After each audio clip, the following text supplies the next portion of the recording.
अस्सलामुअलैकुम दोस्तों, मेरा नाम है जावेद। आप देख रहे हैं मेरा चैनल जावेद ख़ान। आज मैं आपको बताने जा रहा हूँ, मेरा जो मौजू है बताने का, कि दीन हमारी ज़िंदगी में कितना ज़रूरी है। देखिए, दीन हमारी ज़िंदगी का मतलब ये भी है कि हमारा जो जीने का तरीक़ा है वो दीन सिखाता है। वो जो निज़ाम है जो इस दुनिया में चलाना है उसका नाम दीन है। और हमारा जो लॉज़ हैं, जो मतलब मैं कह लूँ कि हमें रिश्तेदारी किस तरह से निभानी है, हमें काम कैसे करने हैं, और अपने और अहकाम जैसे अपनी ज़िंदगी को गुज़र बसर किस तरह से करनी है, इसका नाम दीन है। और सबसे बड़ी बात है, सबसे मेन क्या है, तौहीद है। दीन का मतलब, दीन तभी आपको वहीं से शुरुआत वहीं से है दीन, जब आप इय्याका नअबुदु व इय्याका नस्तईन समझ लेंगे। मतलब अल्लाह के साथ किसी को शरीक नहीं करेंगे कि हम तुझसे ही मदद चाहते हैं और तेरी ही इबादत करते हैं। ठीक है, सबसे पहले आपको ये क्लियर करना पड़ेगा। देखिए, दुनिया में जितने भी लोग मज़हब के लोग हैं वो सब अपने अपने तरीके से अल्लाह को, खुदा को, गॉड को, यहोवा को, भगवान को फॉलो करते हैं। लेकिन सब में एक ही ख़राबी क्या है, वो जो अल्लाह के जो मैसेंजर हैं उनको तो वो मानते हैं, वो तो बिल्कुल ठीक है, लेकिन वो उनके साथ मतलब अल्लाह के साथ में उनको शरीक कर लेते हैं। या जैसे कोई बड़े बुज़ुर्ग हुए, कोई अल्लामा हुए, तो या उनके कोई पादरी हुए होंगे उस टाइम पे, जैसे क्रिश्चियनों को मैं कह लूँ। तो इस तरह क्या हो गया, कोई भी अच्छा आदमी होता था तो वो उसको फॉलोवर तो शुरू में समझते थे, उसके बाद में वो उसी को ही, उसकी ही तालीम को मानते हुए उसको ही मानना शुरू कर देते थे। मतलब अल्लाह से हट के वो उस बंदे की इताअत करना शुरू कर देते थे। तो ये सबसे बड़ा जुर्म है और ये सबसे बड़ा शिर्क भी है।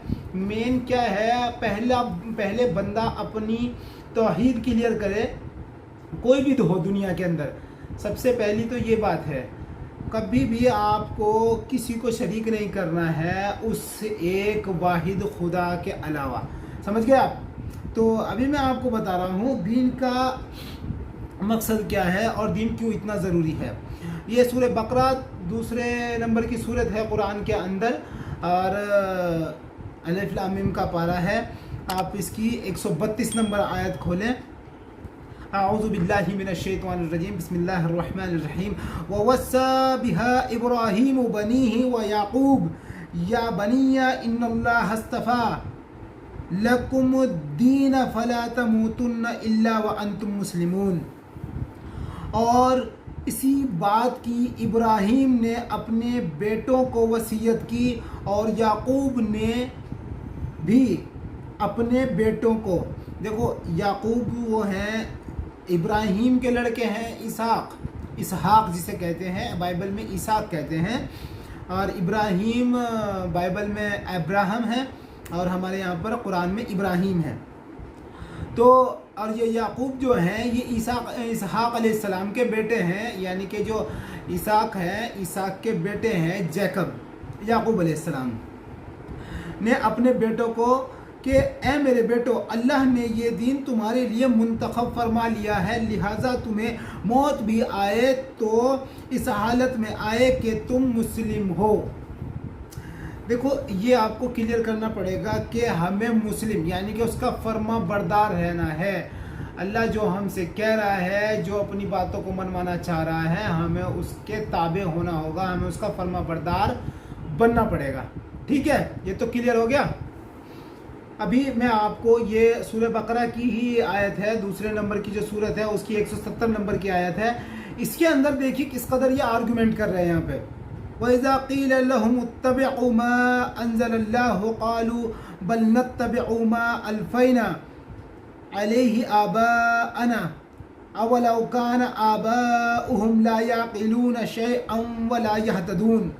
और जब उन काफिरों से कहा जाता है, काफिर मतलब जो ईमान नहीं लाए, कहा जाता है कि इस कलाम के पैरवी करो जो अल्लाह ने उतारा है, जब यानी कि अल्लाह ने अपने पैगाम उतारे हैं अपने मैसेंजरों के थ्रू, यानी कि अपने पैगंबरों के थ्रू, तब लोगों ने इनकार किया है उनका। जो अल्लाह ने उतारा है तो वो कहते हैं कि नहीं, हम तो उन बातों की पैरवी करेंगे जिन पर हमने अपने बाप दादों को पाया है। भाई ये ही आज भी खराबी है। अगर मैं ही देख लो, अब से 2 साल पहले मैं अपने आप को कभी कुछ बता रहा, भाई मैं भी जन्नती, ये जन्नती, हर कोई अपने आप को जन्नती कह रहा फिरका। लेकिन क्या है, अभी तुम असली बात बताने लगो तो क्या अच्छा मेरा बाप कहीं ऐसा कह रहा था, मेरा बाप ये गलत कर रहा था क्या, फिर हैं मेरे बाप दादा गलत कर रहे थे, तू आया बड़ा हमें समझाने के लिए। भाई तुम्हें एक सिंपल सा मैं देखो बताऊं, जब तक हम बापों से दस्तबरदार नहीं होने के, अपने बुजुर्गों को की गलती हाईलाइट नहीं करने के, तब तक के हम आगे नहीं बढ़ सकते। और मैं तुम्हें एक बात बताऊं, हक तो आखिर आकर रहेगा, बापों से निजात दिलाकर रहेगा। समझ गए आप? और जिसने ये बात समझ ली ना, वो इंशाअल्लाह तौहीद उसकी पक्की हो जा। फिर जब वो बंदा मुखलिस हो जाएगा ना, तो वो फिर ये ऐसी बातें करेगा, क्या तब से मैंने बापों की तकलीद करनी छोड़ दी, जब से मैं मुस्लिम हुआ और किताबें मैंने खोल ली। तो ये है बात। अच्छा, तो मैं कह रहा था हम अपने बाप दादों को पाया है, यानी कि जिस पर हमने अपने बाप दादों को पाया है, भला क्या इस सूरत में भी उनको यही चाहिए जब उनके बाप दादे दीन की ज़रा सी भी समझ नहीं रखते हों और उन्होंने कोई आसमानी हिदायत भी हासिल ना की हो। यहाँ तो इसमें यह है, यानी कि जाहिलियत का दौर इस कदर बढ़ गया था कि उन्होंने कोई आसमानी हिदायत भी नहीं हासिल की, फिर भी तुम अपने बाप दादों के दीन को आगे लेके चलना चाह रहे हैं। लेकिन यहाँ पे देखो, अभी तुम्हें मैं एक चीज़ और बता रहा हूँ यहाँ पे, और अलग हटके ये एक मैं बात बता रहा हूँ कि आज भी हमारे अंदर जो जितना भी ये मुस्लिम तबका है, इसके अंदर भी ये फ़िरक़ों की जो ख़राबी है क्यों आ गई है? क्योंकि क्या हुआ है, अपने अपने टाइम पे जो भी आदमी अपना अपना बुजुर्ग गुजरा होगा, यानी कि आलिम गुजरा होगा, हैं, तो पब्लिक क्या करे, वो तो बता रहा था तुम्हें, यानी कि अल्लाह ने जो तुम्हें बताई चीज़ें वो उनको तुम्हारे सामने खोल खोल के बयान कर रहा था। लेकिन तुम उसको उसकी बातों को फॉलो करने के बजाय उस बंदे की ही इबादत करना शुरू कर दो। और ये हो गया अल्लाह के साथ, गॉड के साथ, यहोवा के साथ, भगवान के साथ शिर्क। यही सबसे बड़ी गलती है भाइयों। हमें इस चीज़ से निकलना है और हमें उस एक अल्लाह का हो जाना है, और पूरी दुनिया ये एक हो सकती है, बस बशर्ते ये है कि हम उस एक अल्लाह, एक भगवान, एक खालिक पे यकीन करने लगें और हम उनकी इबादत करना छोड़ दें। ठीक है, तो इंशाअल्लाह हमें कामयाबी मिलेगी, वरना तो हमें छुटकारा नहीं मिलने वाला है। बस मेरा आज का मौजू यही था बताने का। अगर आपको मेरी वीडियो से ज़रा सी भी तकलीफ़ है या कुछ परेशानी है तो आप मुझे कमेंट सेक्शन में लिख सकते हैं, और मेरा दिल दुखाने का मकसद नहीं है बिल्कुल भी किसी का। जो वाज़ेह है या मुझे जो समझ में आया है मैं वो बयान कर रहा हूँ अपनी वीडियो के अंदर, वरना मेरा कोई मकसद किसी को दिल दुखाना नहीं है।